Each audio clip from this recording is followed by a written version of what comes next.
مسلمان چوری بھی کرتا ہے، مسلمان زنا بھی کرتا ہے، مسلمان جھوٹ بھی بولتا ہے، مسلمان شراب بھی پیتا ہے، مسلمان گالی بھی دیتا ہے، مسلمان اپنے پڑوسی کو ستاتا بھی ہے. ہم کنورٹڈ مسلمان ہیں، اس میں کوئی دو رائے نہیں.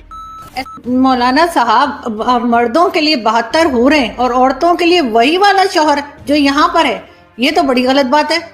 عورتوں کو بھی تو کوئی چوائس دیجئے نا، عورتوں کے لیے بھی کوئی اٹریکشن رکھیے. کیا عورتوں کا دل نہیں ہے؟ یہ کیا بات ہوئی؟ اور وہاں پہ تو کچھ اور بتایا ہی نہیں کہ عورتوں کے لیے کیا ہے جنت میں. کیا شاپنگ مال ہے، کیا لائبریری ہے، کچھ ہے؟ صرف 72 حوروں کا ذکر ہے، شراب کا ذکر ہے، ڈرائی فروٹ ہوگا، پھل ہوں گے، اور 72 حوروں کے ساتھ رہتے رہیں گے. اور کتنے مولانا ہمارے یہاں کے ہیں جو بتاتے ہیں کہ کتنی طاقت آ جائے گی مردوں میں. تو یہ سب کچھ کیا عیاشی نہیں ہے؟ بہت سی میڈیسنز ایسی ہیں جو یہودیوں نے بنائی ہیں، بہت سے سائنس کے کام ایسے ہیں جو یہودیوں نے کیے. اتنے قابلیت کاش مسلمانوں میں ہوتی تو بڑی اچھی بات تھی. تو صرف ان کے ایک ریلیجن کے الگ ہونے سے اتنی نفرت کیوں؟ میں جب اسلام نہیں آیا تھا بر صغیر میں، یعنی ہندوستان، پاکستان، اس سارے علاقے میں، اس سے پہلے جتنے بھی لوگ تھے وہ سب ہندو تھے. کیا یہ بات صحیح ہے؟ آپ مانتے ہیں اس بات کو کہ اسلام آنے سے پہلے جتنے بھی لوگ یہاں پر ہیں، ہمارے آباء و اجداد یا جو بھی، سب وہ ہندو تھے؟ جیسے آپ بتا رہے ہیں کہ جو بھی نان مسلمز ہوں گے نہ وہ جنت میں جائیں گے، اور چاہے وہ جتنے مرضی اچھے انسان، اس سے کوئی فرق نہیں پڑتا، صرف مسلمان جائیں گے. تو جو درگاہیں ہیں، جو ہمارے یہاں کی جو ہوتے ہیں مزار ہوتے ہیں، اس پہ تو ہندو بھی بہت زیادہ جاتے ہیں. انڈیا میں تو اسپیشلی، پاکستان میں شاید اتنا نہ ہو رواج، کیونکہ ہم نے تو خیر مائنورٹی کو اتنا چھوڑا ہی نہیں ہے، تھوڑی سی رہ گئی ہے. لیکن یہ کہ انڈیا میں بہت زیادہ جاتے. تو آپ کے خیال سے اگر جو لوگ ہمارے ساتھ جنت میں داخل تک نہیں ہو سکتے، ان کے پیسے لینا، ان سے چادر لینا، ان سے سامان لینا، کیا یہ سب جائز ہے؟ بالکل ناجائز ہے. قبر پہ جانا، قبر پہ جا کر سجدہ کرنا، قبر پہ جا کر چپا چڑھانا، قبر پہ جا کر ہاتھ اٹھا کر دعا مانگنا، یہ ساری چیزیں ناجائز ہیں، حرام ہیں. جو لوگ مسلمان کرتے ہیں وہ بھی غلط کر رہے ہیں، اور جو غیر مسلموں سے اس طرح کا پیسہ لے رہے ہیں ناجائز دین کے نام پر، وہ بھی غلط ہے. جنت جو ہے 72 حوروں والی بات نہیں بتائی کہ وہ 72 حوروں کا جو بتایا گیا ہے مردوں کے لیے، وہ کیا ہے؟ کیا وہ عیاشی نہیں ہے وہاں پہ؟ اور تو کچھ نہیں بتایا کہ نہ شاپنگ مال ہے، نہ لائبریری ہے. عورتوں کے لیے کیا ہے؟ فار ایگزامپل، میں بہت اچھے کام کرتی ہوں، سارے اسلام کے رول فالو کرتی ہوں، میں جنت میں جاؤں گی، مجھے وہاں کیا ملے گا؟ آپ جنت میں ان 72 حوروں کی سردار ہوں گی، اور جو شوہر آپ کی زندگی میں تھے وہی شوہر آپ کے وہاں بھی رہیں گے. اگر آپ کے شوہر بھی اچھے کام کرتے ہوں گے، اگر دونوں آدمی جنت میں جائیں گے تو ظاہر بات ہے آپ ان حوروں کی سردار رہیں گی. اور دیکھیے، وہ عیاشی نہیں ہے. ایک چیز میں آپ کو بتا دوں، یہ پھر وہی بات آتی ہے جیسے میں نے جواب دیا کہ یہ دنیا کے اندر ان اچھے اعمال کی جزا ہے، ان اچھے اعمال کا سب. وہاں عیاشی کا تصور بھی نہیں کر سکتا آدمی. دیکھیے، وہاں جو ہے شہوت جیسے دنیا میں آدمی پوری کرتا ہے، وہاں شہوت کا وہ طریقہ نہیں ہوگا.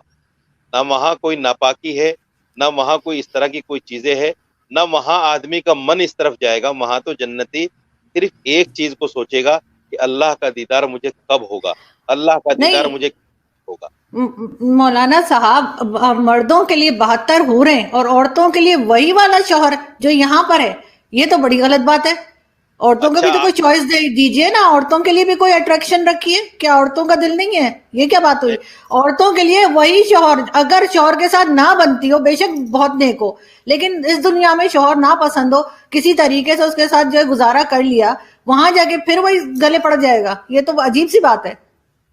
اور آپ لوگ 72 حوریں لے کے گھومیں گے. اور ہمارے یہاں تو مولوی بہت کہانیاں بتاتے ہیں 72 حوروں کی، کہ کس طرح کی ہوں گی، ایسی حسین ہوں گی، ایسی ہوں گی. تو مطلب یہ تو بڑی ناانصافی ہے. دیکھیے، یہ سوال مجھ سے نہیں بنتا، یہ سوال مجھ سے نہیں بنتا. یہ سوال آپ اللہ سے کیجئے جس نے جنت میں مسلمان کے لیے یہ چیزیں رکھی ہیں. یہ سوال اللہ سے بنتا ہے، کیونکہ نعوذ باللہ میں تو دین کا خالق نہیں ہوں. میں تو قرآن، اللہ نعوذ باللہ، میں نے قرآن نازل نہیں کیا. قرآن اللہ کی کتاب ہے، اللہ کا کلام ہے، اللہ نے یہ چیزیں قرآن میں بتائی. تو اب یہ سوال تو مجھ سے نہیں بنتا کہ صاحب جنت میں میرے لیے کیوں ایسی چیز نہیں ہے. نا مولانا صاحب، جو جنت کا نقشہ کھینچا گیا ہے ہمارے ہاں کہ وہاں پہ شراب ملے گی، 72 حوریں ملیں گی، وہ بھی تو ایک عیاشی کا ہی اڈا ہمیں لگے گا یا نہیں؟ وہ بھی تو صرف یہی بتایا گیا ہے کہ مردوں کو 72 حوریں ملیں گی، ایسی لمبی ہوں گی، ایسی ہوں گی، ویسی ہوں گی، 100 کپڑے پہنے ہوں گے پھر بھی باڈی نظر آئے گی، موجود ہے اس پہ انٹرنیٹ پہ، انٹرنیٹ پہ مولانا طارق جمیل بتا رہے ہیں، اور شراب وہاں بھی پینے کا کہا گیا ہے۔ باقی یہودیوں کی اگر آپ بات کر رہے ہیں تو بہت سی میڈیسنز ایسی ہیں جو یہودیوں نے بنائی ہیں، بہت سے سائنس کے کام ایسے ہیں جو یہودیوں نے کیے، اتنے قابلیت کاش مسلمانوں میں ہوتی تو بڑی اچھی بات تھی۔ تو صرف ان کے ایک ریلیجن کے الگ ہونے سے اتنی نفرت کیوں؟ میں اور آپ جس پہ بات کر رہے ہیں یہ بھی یہودیوں کا ہی بنایا ہوا ہے۔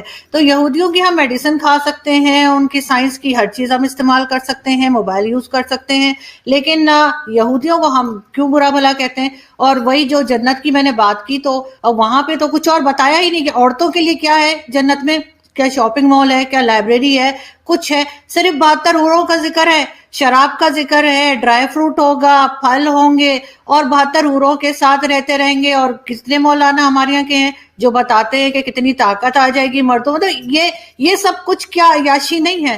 اور اگر وہ جو ہے سعودی عرب کا کراؤن پرنس اگر اس چیز کو لے کر آ رہے ماڈرن طریقے سے آگے بڑھ رہے ہیں جہاں پہ ساری دنیا کا مقابلہ کر سکیں سائنس میں، ٹیکنالوجی میں، ایجوکیشن میں، تو وہ آپ کہہ رہے ہیں کہ غلط ہے؟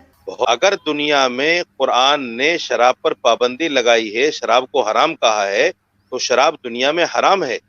اور اگر قرآن یہ کہتا ہے کہ جنت میں جانے کے بعد انسان کو شراب طہور کہا ہے، اس کو شراب طہور کا مطلب پاک پانی، حرام پانی نہیں، ناپاک پانی نہیں، ایسا پانی نہیں جس سے آدمی بہک جائے، ایسا پانی نہیں جس سے نشے میں آ جائے، ایسا پانی نہیں جس سے پھر آدمی عیاشی کرے، شرابن طہورا کہا ہے قرآن۔ تو شرابن طہورا اگر اللہ جنت میں جنتیوں کو دے گا تو اس پر میں سمجھتا ہوں اس پر تو اعتراض نہیں ہونا چاہیے، کیونکہ دین تو اللہ کی ماننے کا نام ہے۔ جب ہم نے دنیا میں اللہ کی بات کو مانا ہے، اللہ چاہی زندگی گزاری ہے، قرآن چاہی زندگی گزاری ہے، اور جنت میں جا کر اگر ہمیں اللہ اس کا بدل دے رہا ہے، اس کا ثواب دے رہا ہے، اس کی جزا دے رہا ہے، تو اس پر تو اعتراض نہیں ہونا چاہیے مسلمان کو۔ غیر مسلم اگر اس طرح کی بات کہے کہ ایسا کیوں ہے، تو اس کا جواب تو سمجھ میں آتا ہے، اعتراض تو سمجھ میں آتا ہے، لیکن ایک مسلمان یہ کہے کہ ایسا کیوں اور دنیا میں ایسا کیوں نہیں، تو میں سمجھتا ہوں کہ پھر میں ایک بات کہوں گا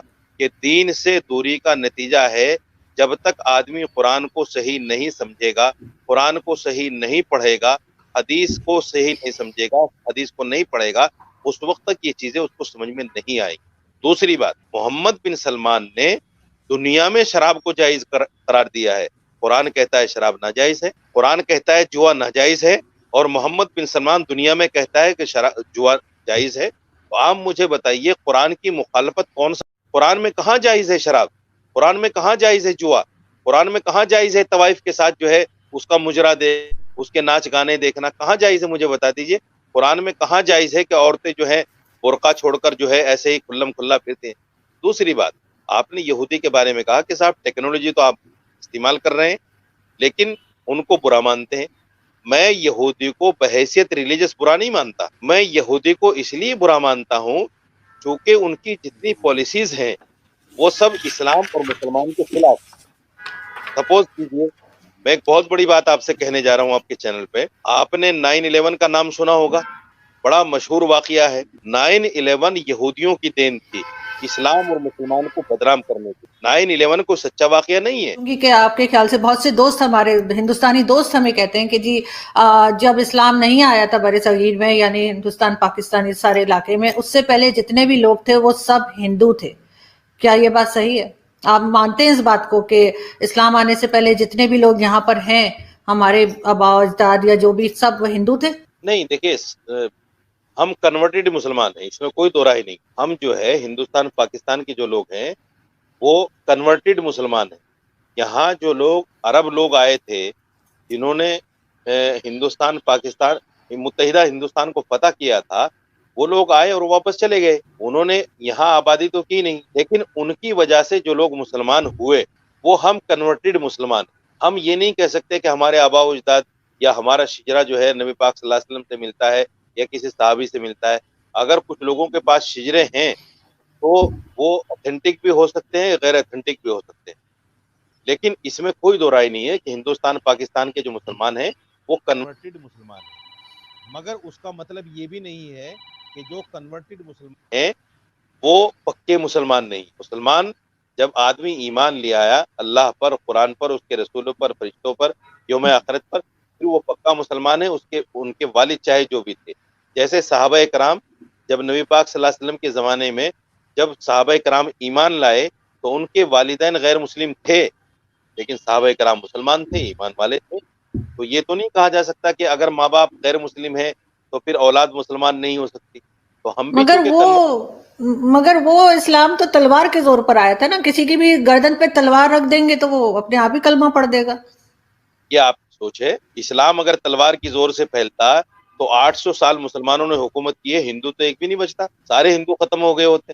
800 سال کا زمانہ معمولی زمانہ نہیں ہوتا محترمہ.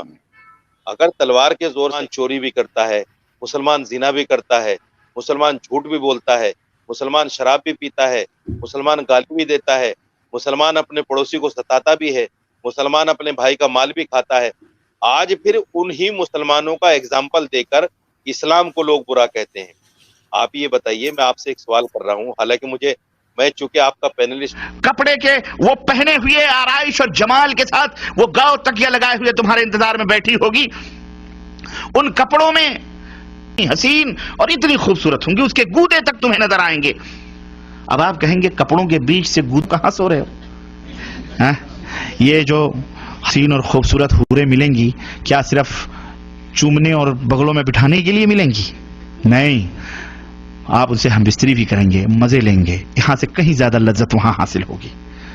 اور یہاں تو ہو سکتا ہے منٹوں میں آپ فارغ ہو جاتے ہوں. اللہ کے نبی صلی اللہ علیہ وسلم کی حدیث آتی ہے، اللہ کے رسول صلی اللہ علیہ وسلم فرماتے ہیں ایک ایک مرد کو 100 مردوں کی قوت عطا کی جائے گی. خوش ہو جاؤ، اللہ ہم سب کو جنت میں. یہ جنت میں مرد کو حوریں تو زیادہ ملیں گی، عورتوں کو شوہر ایک ہی ملے گا جنت میں بھی. اب اس پہ بعض خواتین کہتے ہیں مردوں کے اتنے مزے، عورت ایک شوہر. تو بھائی جنت کیونکہ مزے اور عزت کی جگہ ہے نا، تو عورت کی عزت ایک شوہر میں ہی ہے. زیادہ ہوتے تو یہ ذلت ہوتی، تو یہ جنت نہیں، یہ تو جہنم بن جاتی اس کے لیے. اور مرد کے لیے فخر کیا ہے کہ اس کے ماتحت بولو بھائی زیادہ ہوں، تو جنت میں 70 حوریں دی جائیں گی، فخر کرے گا، جہنمیوں کو کہے گا، ٹھیک ہے نا، کہ دیکھو تم زنا کیا کرتے تھے، ہم نے حلال پر اکتفا کیا، نظر کی حفاظت کی، نماز کی پابندی کی، آج دیکھو کتنی بڑی تعداد اللہ نے بیویوں کی، سب ہماری ہیں، ساری اپنی ہیں. وہ فخر ہے. اور عورت اس پہ فخر نہیں کرے گی کسی جہنمی خاتون سے کہ دیکھو تم برائی سے بچتی نہیں تھی اور برائیاں کرتی تھی تو تمہیں تو کچھ بھی نہیں ملا اور ہمیں 15 شوہر ملے ہیں. یہاں پہ ملیالم میں اسلامی بھاشن دینے والے پی بکر قاسمی مسلم ہونے کے فائدے گنا رہے تھے. اسی دوران انہوں نے یہ بھی بتا دیا کہ مسلمانوں کو جنت میں کیا کیا ملتا ہے.